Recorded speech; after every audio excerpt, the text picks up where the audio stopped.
Hello, it's me Lodit ng Simple Recipe at today magluluto tayo ng gulay. At yan, yung kalabasa, yung ampalaya, talong at okra.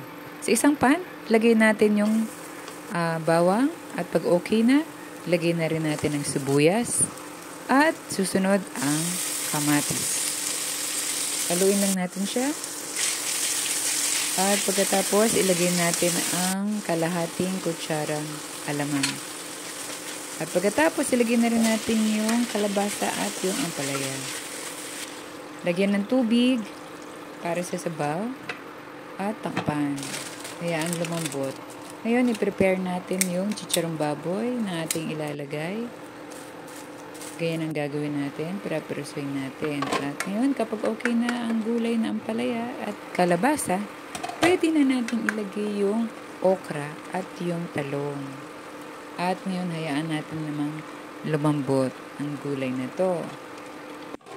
Takpan. At kapag okay na at malambot na, pwede na natin isunod yung ating chicharong baboy. Haluin at takpan.